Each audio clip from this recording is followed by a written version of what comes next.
মুক্তিযুদ্ধের চেতনা বিক্রির মাধ্যমেই দেশের মানুষের মধ্যে বিভক্তি সৃষ্টি করা হয়েছে উল্লেখ করে বিএনপির স্থায়ী কমিটির সদস্য সালাউদ্দিন আহমেদ বলেন, বাংলাদেশের স্বাধীনতার পক্ষে বিপক্ষে এই বক্তব্য দিয়ে ঐক্যবদ্ধ জাতিকে বিভক্ত করা আমাদের কাম্য হতে পারে না। আমরা কেউই স্বাধীনতার ৫৪ বছর পর এটা কামনা করতে পারি না।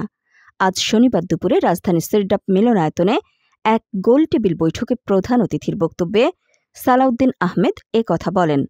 বাংলাদেশের প্রেক্ষাপটে আদিবাসী ক্ষুদ্র নৃগোষ্ঠী প্রসঙ্গ ও জাতীয় নিরাপত্তাস্থানীয় সিরডাপ মিলনায়তনে এক গোলটেবিল বৈঠকে প্রধান অতিথির বক্তব্যে সালাউদ্দিন আহমেদ কথা বলেন। বাংলাদেশ রাষ্ট্রটি কোন একক ভাষাভাষী, কোন ক্ষুদ্র জাতি গোষ্ঠী বা কোন ধর্মের ভিত্তিতে গঠিত হয়নি। এই রাষ্ট্রটি গঠিত হয়েছে ন্যাশন স্টেট হিসেবে। সেই ন্যাশন স্টেটের ন্যাশনাল নাম হচ্ছে বাংলাদেশী। জাতীয়তাবাদের ভিত্তিতে আমরা সবাই বাংলাদেশী। আমাদের সিটিজেন হিসেবে কনস্টিটিউশনে আমাদের পরিচয় হচ্ছে আমরা সবাই বাংলাদেশী। বাংলাদেশ একটি বহুভাষী, বহু সংস্কৃতি, বহু ধর্ম এবং বহু জাতি গোষ্ঠীর সমন্বয়ে গঠিত একটি দেশ। এখানে জাতি গোষ্ঠী বলতে সেটার ইংরেজিতে বলতে হবে যে জাতি গোষ্ঠী বলতে আমরা কি বুঝি, কিন্তু বাংলাটা সহজবোধ্য, সেই জন্য আমি বাংলাটা বললাম। পৃথিবীর প্রায় সকল দেশেই কোনো একটি নির্দিষ্ট ধর্মাবলম্বী লোক বসবাস করে না, কম বেশি বিভিন্ন ধর্মাবলম্বী লোক বসবাস করে এবং বিভিন্ন ভাষাভাষীর লোক বসবাস করে। আমাদের পার্শ্ববর্তী দেশে ৩৬টি প্রধানতম ভাষা আছে, যে ভাষাগুলো তারা অঙ্গরাজ্যে ফার্স্ট ল্যাঙ্গুয়েজ হিসেবে ব্যবহার করে। তাদের স্কুলের পাঠ্য বইয়ের ফার্স্ট ল্যাঙ্গুয়েজ হিসেবে সেটা ব্যবহৃত হয়। সেকেন্ড ল্যাঙ্গুয়েজ হিসেবে আমি সেই দেশের প্রায় সব স্টেটগুলোতে যতটুকু জানি ইংলিশটা খুব বেশি প্রচলিত। অনেক অঙ্গরাজ্যের আদালত এবং অফিসের ফার্স্ট ল্যাঙ্গুয়েজ হিসেবে ব্যবহৃত হয় ইংলিশ, এবং তারা যেটা ন্যাশনাল ল্যাঙ্গুয়েজ হিসেবে এস্টাবলিশ করতে চেয়েছিল সেটা এখনো সেই দেশে এস্টাবলিশড হয়নি। সেটা এই জন্যই আমি রেফারেন্স হিসেবে দিলাম যে ভাষা কোনো নেশনকে গঠিত করে না, কোনো একক কালচার কোনো নেশনকে গঠিত করে না, কোনো একক ধর্ম কোনো নেশনকে গঠিত করে না। সেই নেশনকে ইনক্লুসিভ করতে হয় সকল ভাষাভাষীদের, সকল ধর্মাবলম্বীদের, সকল সাংস্কৃতিক জনগোষ্ঠীকে, ক্ষুদ্র জাতিগোষ্ঠীকে, এবং আরো বেশি আমাদের কনস্টিটিউশনের আর্টিকেল 23 ক অনুসারে ক্ষুদ্র নৃগোষ্ঠীকে, নৃতাত্ত্বিক জাতিগোষ্ঠীকে। এটা এই জন্যেই একজন বক্তা বলেছেন, আমি খেয়াল করেছি, এটা এই জন্যেই 15th অ্যামেন্ডমেন্টে ধারণ করা হয়েছিল, যাতে তাদেরকে আলাদাভাবে খুশি করা। বাংলাদেশের প্রেক্ষাপটে আদিবাসী ক্ষুদ্র নৃগোষ্ঠী প্রসঙ্গ ও জাতীয় নিরাপত্তা ভাবনা শীর্ষক এই বৈঠকের আয়োজন করে পার্বত্য চট্টগ্রাম বিষয়ক গবেষণা সংস্থা সিএসটি রিসার্চ ফাউন্ডেশন। বৈঠকে সালাউদ্দিন আহমেদ বলেন, বৈঠকে মূল প্রবন্ধ উপস্থাপন করেন নিরাপত্তা বিশ্লেষক মেজর জেনারেল অবসরপ্রাপ্ত নাঈম আশফাক চৌধুরী। ভূমির অখণ্ডতা জড়িত।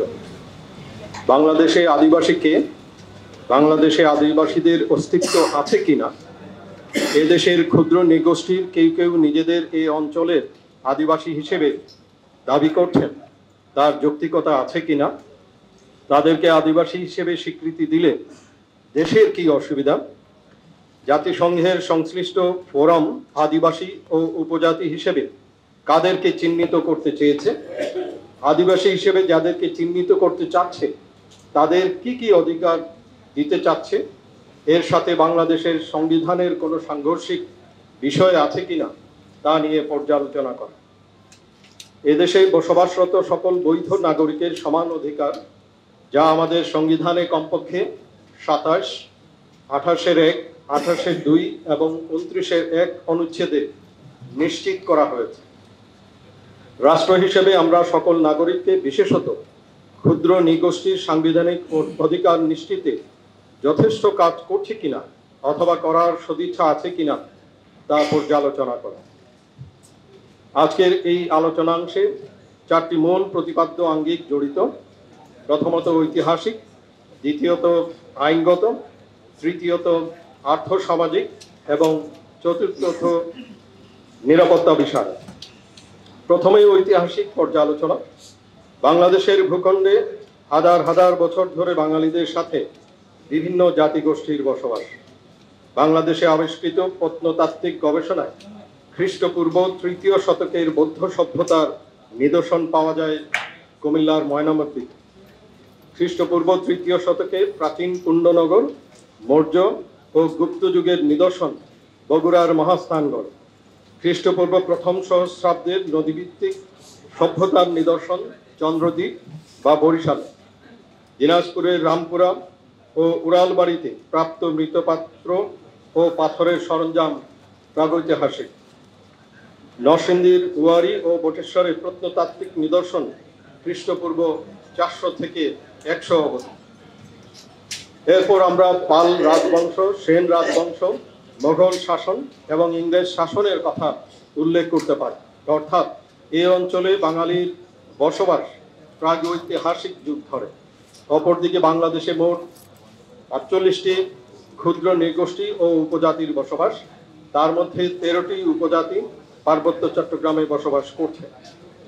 এই জাতিগোষ্ঠী পার্শ্ববর্তী ভারত, চীন, মিয়ানমার ও তিব্বত অঞ্চল থেকে বিভিন্ন ঘটনার পরিপ্রেক্ষিতে এই অঞ্চলে অভিবাসন করে।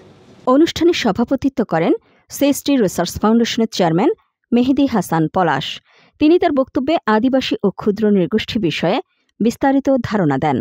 আদিবাসী বাংলাদেশের যেই সংজ্ঞাগুলো আছে সেই সংজ্ঞাগুলোর এবং আমরা চিরাচরিতভাবে যেটা ফলো করে এসেছি একাডেমিক্যালি, তার বাইরে হঠাৎ করে 1989-86 সালে যেই নতুন করে একটা সংজ্ঞা জাতিসংঘের মাধ্যমে আসলো, সেই সংজ্ঞার মাধ্যমে একটা বিশৃঙ্খলা সারা বিশ্বব্যাপী তৈরি হয়েছে এবং তার একটা প্রভাব আমাদের দেশের মধ্যেও পড়েছে।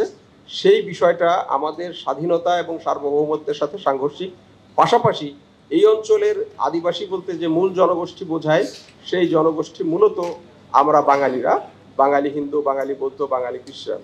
তো সামগ্রিকভাবে এই বিষয়গুলো নিয়ে আজকে আমাদের সম্মানিত অতিথিবৃন্দ কথা বলবেন।